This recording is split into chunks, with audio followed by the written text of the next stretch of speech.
नमस्कार. आजच्या या खास विश्लेषणात आपण एका अशा महानायकाची गोष्ट उलगडणार आहोत ज्यांचं नाव ऐकलं तरी अंगावर काटा येतो.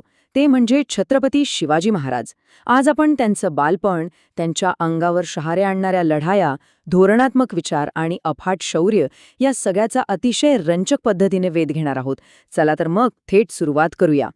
ऐतिहासिक नोंदींनुसार आग्र्याच्या प्रवासाआधी खुद भवानी मातेने महाराजांना एक दृष्टांत दिला होता. त्या म्हणाल्या होत्या, दिल्लीत तुमच्या भोवती संकटांचे काळे ढग दाटतील, पण मी तुमचं रक्षण करेन आणि तुम्हाला सुखरूप आणि विजयी करून राज्यात परत आणेन. हे नाट्यमय शब्दच आपल्याला सांगतात की महाराजांचा पुढील प्रवास किती महाभयंकर आणि अकल्पित धोक्यांनी भरलेला होता. आता हा सगळा प्रवास आपण कसा समजून घेणार आहोत त्याची ही एक छोटीशी रूपरेषा. संघर्षमय बालपणापासून ते आग्र्याची थरारक सुटका आणि त्यांच्या अढळ वारसापर्यंतचे हे आपले मुख्य टप्पे असणार आहेत. तर सगळ्यात आधी पाहूया त्यांचं हे अतिशय संघर्षमय असं बालपण. 1630 मध्ये शिवनेरी गडावर महाराजांचा जन्म झाला. आता विचार करा, त्या काळात मोगल आणि दख्खनच्या सुलतानांमध्ये सतत युद्ध सुरू असायची. महाराजांचे वडील शहाजीराजे हे सतत लष्करी मोहिमांवर असायचे. त्यामुळे महाराजांचं सुरुवातीचं आयुष्य वडिलांच्या सहवासाविनाच गेलं. सुरक्षिततेसाठी त्यांच्या कुटुंबाला एका किल्ल्यावरून दुसऱ्या किल्ल्यावर सतत स्थलांतर करावं लागायचं. त्या काळातील परिस्थिती किती अस्थिर होती हे या एका घटनेवरून स्पष्ट होतं. एका पिसाळलेल्या बेकाबू हत्तीमुळे उद्भवलेल्या भयंकर संघर्षात महाराजांचे सख्खे मामा आणि चुलते मारले गेले. सगळीकडे नुसती अराजकता होती. पण अशा सततच्या धोक्याच्या सावटाखालीही राजमाता जिजाबाईंनी महाराजांवर अतिशय उत्तम असे धार्मिक संस्कार केले आणि याच शिकवणीचा परिणाम असा झाला की अगदी तरुण वयात त्यांनी विजापूरच्या सुलतानाच्या दरबारात झुकण्यास थेट नकार दिला. त्यांचा प्रखर स्वाभिमान तिथेच दिसून आला होता. इथून पुढे जाऊया त्यांच्या कुटुंबाकडे, त्यांचे वंशज आणि त्यांच्या पत्नींबद्दल जाणून घेऊया. समोर दिसणाऱ्या या माहितीवरून आपल्या लक्षात येईल की तत्कालीन प्रथेनुसार महाराजांनी राजकीय युती आणि संबंध बळकट करण्यासाठी धोरणात्मक विवाह केले होते. सईबाईंपासून झालेले संभाजी महाराज हे पुढे स्वराज्याचे दुसरे छत्रपती झाले, तर सोयराबाईंचे पुत्र राजाराम महाराज हे तिसरे छत्रपती बनले. राजकीय स्थैर्य आणि स्वराज्याचा वारसा अत्यंत सुरक्षित हातात सोपवण्यासाठी ही कौटुंबिक रचना अतिशय महत्त्वाची ठरली. आता वळूया त्यांच्या आयुष्यातील एका अत्यंत रोमहर्षक टप्प्याकडे, बंडाची पहिली ठिणगी. हे ऐकून खरोखरच आश्चर्य वाटेल की वयाच्या अवघ्या 15व्या वर्षी महाराजांनी स्वतःला राजा म्हणून घोषित केलं होतं. आणि नुसतं घोषित नाही केलं, तर त्यांच्याकडे तब्बल 1000हून अधिक सैनिकांची भक्कम फळी होती. विजापूर दरबारातील राजकीय अस्थिरतेचा अचूक फायदा घेत त्यांनी तोरणा आणि राजगड यांसारखे किल्ले स्वतंत्रपणे जिंकले आणि इथूनच स्वराज्याचा मजबूत पाया रचला गेला. आता पाहूया त्यांच्या अतुलनीय शौर्याची साक्ष देणाऱ्या काही थरारक लढाया.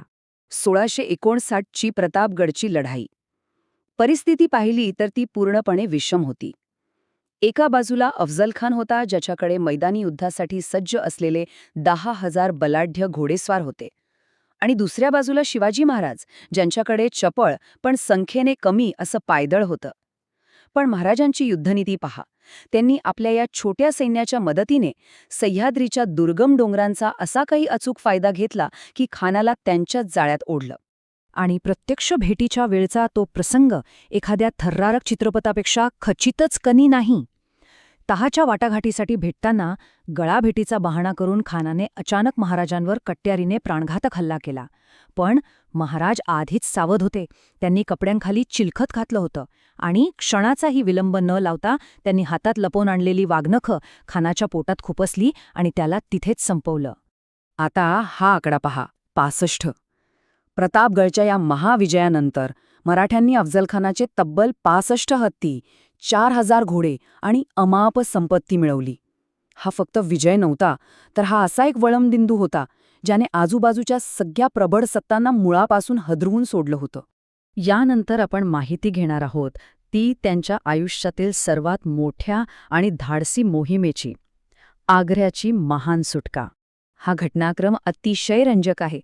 मे 1666 मध्ये औरंगजेबाने त्यांना आग्र्याच्या किल्ल्यात नजरकैदेत ठेवलं, पण महाराज हार मानतील तर ते कसले? जुलै महिन्यात त्यांनी अतिशय शिताफीने आजारी पडल्याचं कारण देत आपल्या सर्व निष्ठावान सैनिकांना दख्खनला परत पाठवून दिलं, जेणेकरून सुटकेचा मार्ग मोकळा होईल. आणि अखेर 17 ऑगस्ट 1666 रोजी मिठाईच्या पेट्यांचा आधार घेत त्यांनी स्वतःची सुटका करून घेतली. पण हे सगळं एवढं सोपं नव्हतं. ही योजना अगदी टप्प्याटप्प्याने आणि अत्यंत कल्पकतेने आखली गेली होती. आधी गंभीर आजारी असल्याचं नाटक, मग गरिबांना आणि ब्राह्मणांना दान देण्यासाठी रोज मिठाईचे मोठे पेटारे पाठवणं. रोज रोज या पेट्या तपासून पहारेकरी इतके कंटाळले की त्यांनी नंतर त्या तपासणंच सोडून दिलं. आणि नेमकं याच मानसिकतेचा फायदा घेऊन महाराज आणि युवराज संभाजीराजे न तपासलेल्या पेट्यांमध्ये बसले आणि सुखरूप निसटले. पण ते निसटले हे कोणालाच कसं समजलं नाही, कारण त्यांचा निष्ठावान सेवक हिरोजी फर्जंद.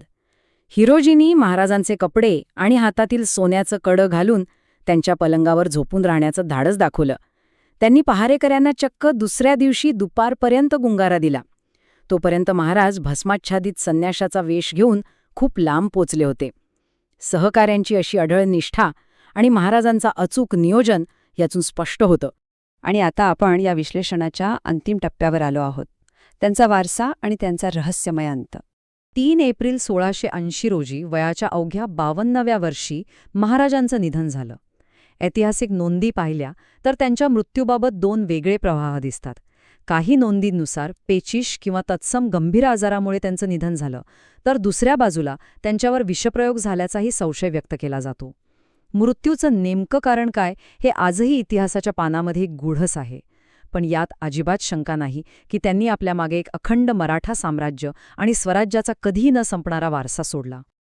आजचं हे विश्लेषण संपवताना एक अत्यंत महत्त्वाचा विचार मी सर्वांसमोर मांडू इच्छितो.